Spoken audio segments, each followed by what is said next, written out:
She used to ride in the back seat, silent, powerful, untouchable. Claudia Weston, former CEO of Westcorp, a woman raised in boardrooms and secrets.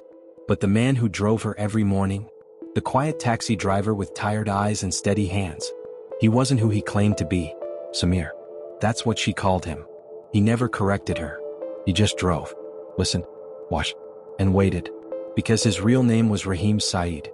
And 20 years ago, Claudia's father helped destroy his family. Back then, Rahim's father uncovered a secret inside Westcorp, one that threatened powerful people. He tried to go public. 2 weeks later, he was dead, labeled a disgraced whistleblower. Rahim was just a boy. And Claudia? The heir to the silence. So Rahim vanished. Into the streets, into shadows.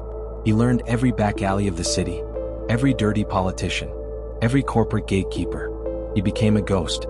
Then, he became her driver.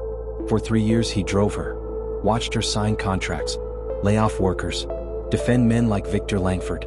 Claudia thought she was just doing her job. She didn't know she was protecting monsters. Until one day, Langford had her fired, set her up, silenced her, just like he did to so many others. She crashed, rock bottom, alone. And still Samir showed up. Same car, same eyes. But this time, he didn't drive her home. He drove her to the truth. Because Rahim knew what she didn't.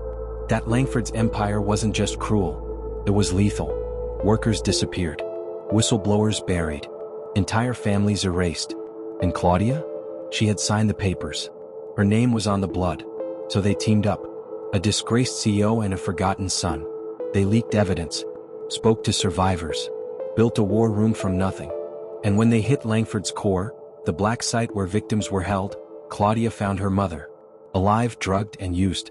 Langford had lied to her for years. Even her family. It was a cover-up. They exposed it all. Live files, bodies, and money trails. Langford was arrested. The world gasped. But the battle didn't end. Because behind Langford was Julian Voss, the real architect. The ghost in every corrupted corner. A former intelligence handler turned corporate puppet master. He built the syndicate. Trained Claudia's father. Framed Rahim's. And now, he was launching a final operation. To disappear. With billions. And silence them forever. Claudia found her father's old briefcase. Inside, evidence. Proof her father had tried to stop it before he died. Tapes. Blueprints. His confession. But it was Rahim who cracked the final code. From a hospital bed, half alive, he uploaded the dead man protocol. If his heart stopped, the world would receive everything. And when Claudia finally cornered Voss at a private gala, broadcasting their conversation to millions, he smiled, mocked her, told her outrage dies. She didn't flinch. She didn't cry. She simply pressed send. That night the world changed. The truth spread faster than they could bury it. Protests erupted. Governments fell. Voss tried to run. But this time, the people stopped him. Weeks later, Claudia sat by Rahim's bedside, alive and scarred, but free. She wasn't the CEO anymore. He wasn't a driver.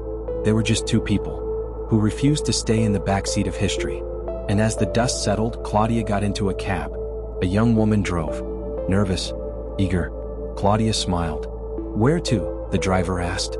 Claudia looked out at the city, the broken, beautiful city, and said, "Wherever the truth still needs to go.